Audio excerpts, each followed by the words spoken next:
एक बार एक व्यक्ति ने आकर के मेरे से पूछा, बोला मैंने सुना है कि आप तो मनुष्य को ही भगवान मानते हैं।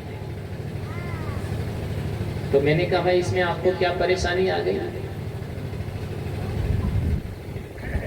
जब मनुष्य को गोबर में भगवान दिखाई देता है, माटी में भगवान दिखाई देता है, कंकर में भगवान दिखाई देता है, कछुए में भगवान दिखाई देता है, मछली में भगवान दिखाई देता है, नरसिंह में भगवान दिखाई देता है, तो मनुष्य में तो भगवान बिल्कुल साफ साफ दिखाई देता है।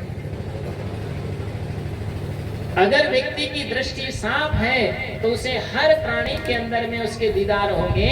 अगर आदमी की दृष्टि ठीक नहीं है तो राम और कृष्ण भी उतर के आ जाएंगे, तो भी आप धक्का मार के निकाल देंगे। सदगुरु कबीर साहब से किसी ने पूछा था कि राम कहाँ है, तो कहते हैं राम रमे ते कुकुरी के पूता। वो तो कहते हैं राम तो कुतिया के बच्चे में भी रहता है, कुकरी के बच्चे में भी रहता है। कहा नहीं, मथुरा में जो राम अवध द्वारिका में, पुष्कर कैलाश काशी वृंदावन कश्मीर में, बद्री केदार जगन्नाथ गोकुल नैमिषारण हिमाचल मदिराचल के तीर में, गंगा यमुना नर्मदा कावेरी गल्लका गोदावरी त्रिवेणी के नीर में, और इंद्रलोक शिवलोक वैकुंठ ब्रह्मलोक, और वही राम बैठा यहाँ प्राणी के शरीर में। बजाओ ताली। जिस राम की तलाश में मनुष्य जहां तहां भटक रहा है, वो राम तो कहाँ है? वो तो मनुष्य के हृदय में बैठा है। इसलिए मनुष्य राम के लिए ढूंढ रहा है, भटक रहा है। कबीर साहब कहते हैं, मोको कहाँ ढूंढे बंदे, मैं तो तेरे पास हूं। ना मंदिर में, ना मस्जिद में, ना काबे कैलाश में, ना तीर्थ में, ना मूरत में, ना एकांत निवास में, ना में जप में, ना में तप में, नहीं व्रत उपवास में, और ना में क्रिया कर्म में रहता, और नहीं योग संन्यास में, नहीं प्राण में, नहीं पिंड में, नहीं ब्रह्मांड आकाश में, ना में भ्रगुटी भ्रमर गुफा में, नहीं योग संन्यास। खोजी हो तुरंत मिल जाऊं एक पल की तलाश में, और कहत कबीर सुनो मैं साधो, और मैं तो हूँ विश्वास में। मोको कहाँ ढूंढे बंदे, मैं तो तेरे पास में। वह मनुष्य के पास में है, लेकिन मनुष्य उसको बाहर ढूंढ रहा है। इसीलिए किसी ने आके पूछा कबीर साहब से कि राम कहाँ है, तो कबीर साहब कहते हैं, तेरे घट में है राम, तू काहे भटक? राम तो तेरे घट में है, और तू कहाँ क्यों भटक रहा है? बोला कैसे है राम मेरे पास में? तो कहते हैं, जैसे मधुरस बसत ऊख में। ऊख जानते हैं? ऊख कहते हैं गन्ने को। जैसे मधुर मिठास रस, मीठा रस जो है तो गन्ने में रहता है, जैसे मधुरस बसत ऊख में, लेकिन वो दिखाई नहीं देता है। कब दिखाई देता है? निक्षत नाई बिन कुट के। तब तक उसको आप दांत से जो है तो नहीं चबाएंगे और नहीं निचोड़ेंगे, तब तक वो मीठा रस नहीं मिल सकता। दूसरा उदाहरण कबीर साहब कहते हैं कि जैसे माखन रहत दूध में। दूध में मक्खन तो रहता है, लेकिन दिखाई नहीं देता है। जब दूध को आप उबालते हैं, उसमें दही डालते हैं, वो जब जम जाता है तो फिर उसको क्या करते हैं, तब भी नहीं दिखाई देता है। जैसे माखन रहत दूध में, और निक्षत नाई बिन झटके। जब तक उसको मंथन नहीं करते हैं तब तक वह मिल नहीं पाता है।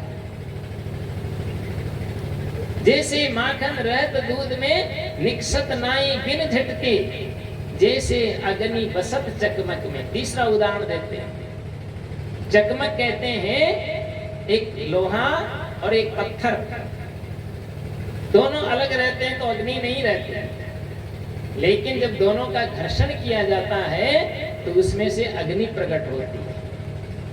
तो कबीर साहब कहते हैं जैसे अग्नि बसत चकमक में, लेकिन निक्षत नाई बिन पटके।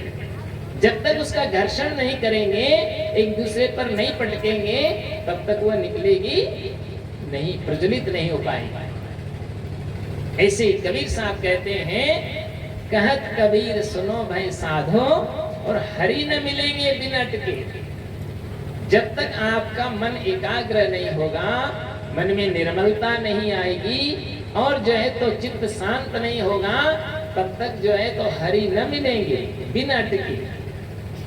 इसलिए हमें अपने मन को शांत और शीतल बनाने की आवश्यकता है, और मन को आप एकाग्र करेंगे।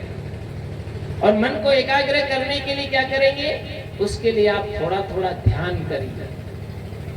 सवेरे उठिए और उठ करके स्नान करिए, स्नान करके थोड़ा बैठ करके ध्यान करिए। और ध्यान करने से क्या करेंगे? ध्यान क्या होता है? जैसे आपने देखा होगा, सवेरे स्त्रियां कचरा नहीं साफ करती घर का, तो झाड़ू लगाती, और झाड़ू लगाती है तो भी फिर शाम को कचरा आ जाता है, फिर झाड़ू लगाता है। ऐसे ही आप भी आपके हृदय रूपी मंदिर में आप ज्ञान का झाड़ू लगाइए, ध्यान का झाड़ू लगाइए, और अपने दिल के कचरे को साफ करके पावन कर लीजिए। बस आपको कहीं भटकने की जरूरत ही नहीं पड़ेगी। इसलिए इधर उधर न भटके, केवल आपको अंतर्मुखी होने की आवश्यकता है। कुछ समय आप बाहर की चिंता छोड़ करके और आप अपने आत्मचिंतन में लगे, तब जीवन आपका सफल और सार्थक होगा। इसलिए जीवन में आप 3 बातें याद रखिए। मैं चलते चलते आप लोगों को बता देता हूँ, सब जगह लोगों को बताता हूँ, आपको प्राइवेट बात बताता हूँ, है ना?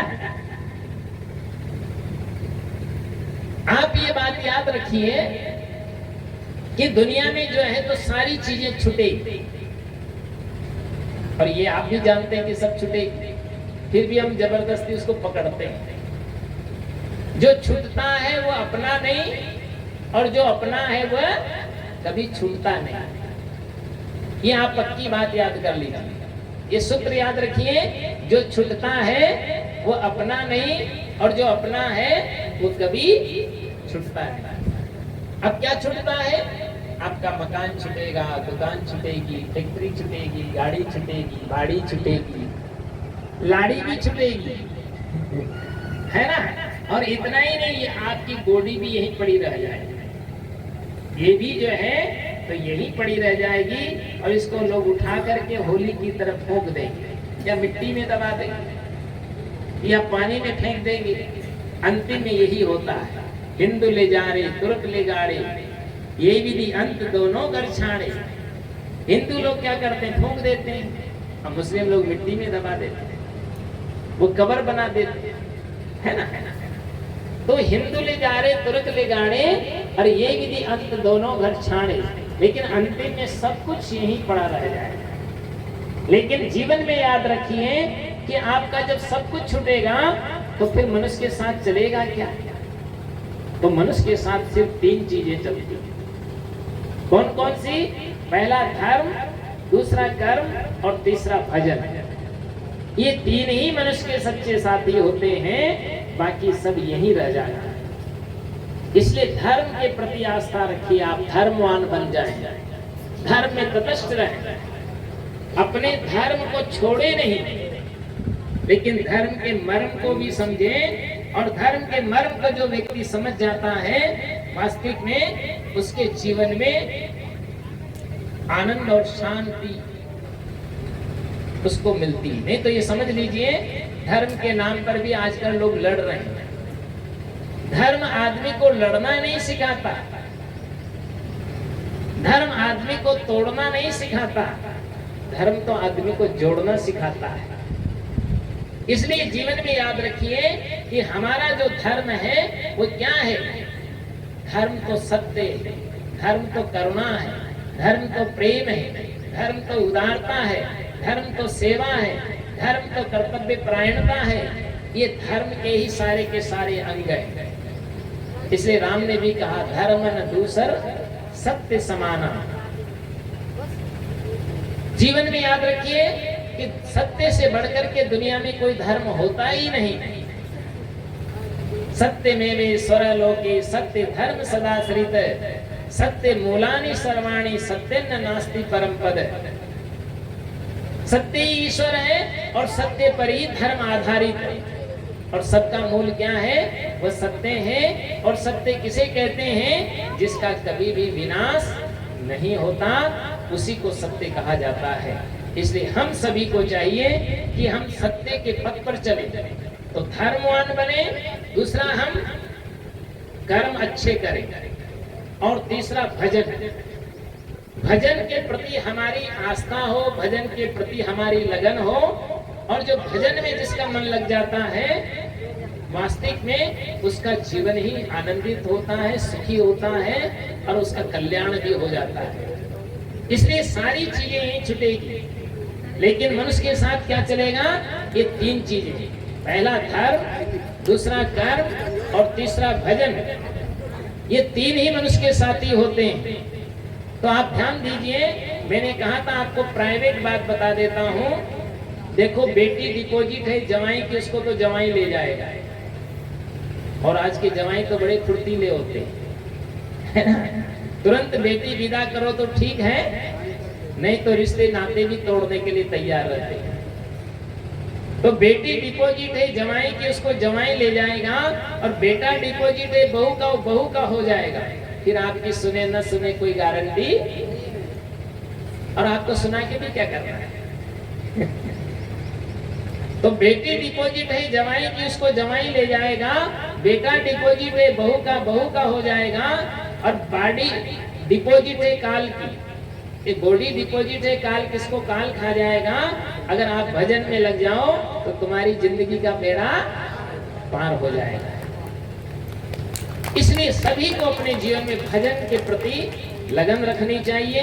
और हर कबीर पंथी को कुछ न कुछ भजन भी याद करना चाहिए। कुछ कबीर साहब के दोहे याद करिए, कुछ अच्छे संतों के भजन गुनगुनाइए, कुछ कबीर साहब की वाणियों का स्मरण करिए, कुछ स्वाध्याय करिए, आप भी करिए और अपने बच्चों को भी कराइए, ताकि बच्चों के अंदर भी वो अच्छे संस्कार मिले, अच्छे विचार जहाँ से भी मिलते हैं उनसे हमें अपना जीवन को ओतप्रोत रखना चाहिए। तभी जीवन सफल और सार्थक होगा।